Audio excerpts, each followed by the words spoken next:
അപ്പോൾ ഇപ്പോൾ ഈ സിനിമയുടെ സംവിധായകൻ മൊയ്തു താഴത്ത് ചേരുകയാണ്. ശ്രീ മൊയ്തു താഴത്ത്, എമ്പുരാൻ സിനിമയുടെ ആവിഷ്കാര സ്വാതന്ത്ര്യത്തെ പറ്റി വാചാലരാകുന്നവർ TP51 എന്ന താങ്കളുടെ സിനിമ ഇറങ്ങിയപ്പോൾ എവിടെയായിരുന്നു എന്ന ചോദ്യമാണ്. ഇനിയും പ്രദർശിപ്പിക്കാൻ തയ്യാറാണോ? താങ്കൾക്ക് ആ സിനിമയ്ക്ക് നേരിട്ട സാമ്പത്തിക നഷ്ടം നികത്താൻ വേണ്ടി തിയേറ്ററുകളിലേക്ക് ഈ ചിത്രം വീണ്ടും ഒരു റീ റിലീസിന് കൊണ്ടുവരാൻ തയ്യാറാണോ എന്ന ചോദ്യമാണ് ഇപ്പോൾ സി രഘുനാഥ് ഉന്നയിക്കുന്നത്. താങ്കൾ എങ്ങനെ കാണുന്നു ഈ ചോദ്യത്തെ? നമസ്കാരം സുജിയ, നമസ്കാരം. ഇത് സിനിമയുടെ തുടക്കം മുതൽ കേൾക്കുന്നുണ്ട്, പറഞ്ഞോളൂ. ആ സിനിമയുടെ തുടക്കം മുഞ്ചിയത്ത് പരിസര പ്രദേശങ്ങളിൽ 45 ദിവസമായിരുന്നു ഞാൻ ഈ സിനിമ ഷെഡ്യൂൾ ചെയ്തത്. ഭീമൻ രഘു, റിയാസ് ഖാൻ അടക്കമുള്ള മുൻനിര, ദേവിയജിത്ത് അടക്കം മുൻനിര താരങ്ങളുണ്ടായിരുന്നു. തുടക്കം മുതൽ CPM-ന്റെ ഭാഗത്തുനിന്ന് ഭയങ്കര തരത്തിലുള്ള എതിർപ്പുകളും ഭീഷണികളും നേരിട്ട് ഞങ്ങൾക്ക് ലൊക്കേഷൻ മാറ്റേണ്ടി വന്നു. ഒടുവിൽ തൊടുപുഴയിലേക്ക് പോകേണ്ടി വന്നു. അവിടെയും പിന്നെ ലിബർട്ടി ബഷീറുമായിട്ട് ബന്ധപ്പെട്ട് എല്ലാ തിയേറ്ററുകളിലേക്കും ഞങ്ങൾ പോസ്റ്റർ അയച്ചു. ആ പോസ്റ്റർ അയച്ച് വെള്ളിയാഴ്ച റിലീസാവുന്ന സിനിമക്ക് ലിബർട്ടി ബഷീറിനെ നേരെ അന്തരിച്ച കോടിയേരി ബാലകൃഷ്ണൻ ഡയറക്ടർ വിളിച്ച് പിണറായിയുടെ ഓഫീസിൽ നിന്നുള്ള നിർദ്ദേശപ്രകാരമാണ് ആ സിനിമ ബ്ലോക്ക് ചെയ്യപ്പെട്ടത്.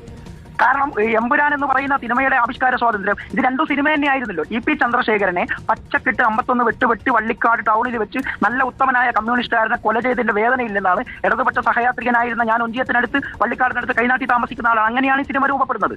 ആ സിനിമ രൂപപ്പെട്ട് സിനിമ ചിത്രീകരിച്ച് സ്ക്രിപ്റ്റ് ഉണ്ടാക്കി അത് സുഹൃത്തുക്കളിൽ നിന്നൊക്കെ കടമേടിച്ചു, പല ബന്ധുക്കളിൽ നിന്ന് കടമേടിച്ചു. അങ്ങനെ ഒരു സിനിമ ഉണ്ടാക്കിയപ്പോൾ ഇവർ കംപ്ലീറ്റ് തിയേറ്റർ ബ്ലോക്ക് ആക്കി. എന്നിട്ട് ഇപ്പൊ പറയുന്ന ആവിഷ്കാര സ്വാതന്ത്ര്യം എമ്പുരാന് മാത്രമല്ല, എല്ലാ സിനിമക്കും വേണം. ഈടക്ക് വേണം, ലെഫ്റ്റ് റൈറ്റിന് വേണം, CP51 വേണം. 14 സർക്കാർ തിയേറ്ററുകളാണ് ഉമ്മൻചാണ്ടി അന്ന് തന്നിരുന്നത്. ആ സർക്കാർ തിയേറ്ററുകൾ റിപ്പോർട്ടർമാർക്ക്, ആ റോഷിപ്പാൽ അടക്കമുള്ള ആളുകൾക്ക് അറിയാം. കോഴിക്കോട് എത്ര ദിവസം ഓടിയ സിനിമ, കിട്ടിയ തിയേറ്ററൊക്കെ 3 ആഴ്ച 4 ആഴ്ച ഓടിയിരുന്നു.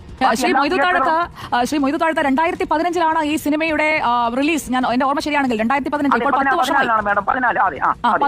10 വർഷം പിന്നിട്ടിരിക്കുകയാണ്. അപ്പോൾ അന്ന് ഈ വടകരയിൽ Kerala coir movie house management അന്ന് പിന്മാറിയത് ടിക്കറ്റ് മുറിക്കില്ല എന്ന് തിയേറ്ററിലെ തൊഴിലാളികൾ പറഞ്ഞുകൊണ്ടാണ്. അതായത് കേവലം തൊഴിലാളികൾ എന്നുള്ളത് തിരുത്തണം, CITU തൊഴിലാളികൾ.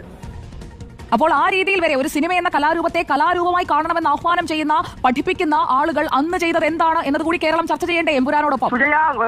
താണക്ക് ഞാൻ താമസിക്കുന്ന വാടക വീട്ടിൽ നിന്ന്, ഫ്ളാറ്റിൽ നിന്ന് എന്നെയും പിഞ്ചു കുട്ടികളെയും അർദ്ധരാത്രി 1 മണിക്ക് ഇറക്കിവിട്ട ഫാസിസ്റ്റുകളാണ് ഇപ്പോൾ ആവിഷ്കാര സ്വാതന്ത്ര്യത്തെ കുറിച്ച് സംസാരിക്കുന്നത്. പനി പിടിച്ച പിഞ്ചു കുഞ്ഞുങ്ങളെ ആ ഫ്ളാറ്റിൽ നിന്ന് 1 മണിക്ക് 1.5 മണിക്ക് അർദ്ധരാത്രിയിൽ താണക്ക് കണ്ണൂരിൽ നിന്ന് ഇറക്കിവിട്ടവരാണ് ഇപ്പോൾ മാനവികതയെക്കുറിച്ച്, മാനുഷികതയെക്കുറിച്ച് അന്യന്റെ വാക്കുകൾ സംഗീതം പോലെ ആസ്വദിക്കുന്നതെന്ന് പറഞ്ഞിട്ട് വെറുതെ ഡയലോഗ് അടിക്കുന്നത് കള്ളത്തരാണ്.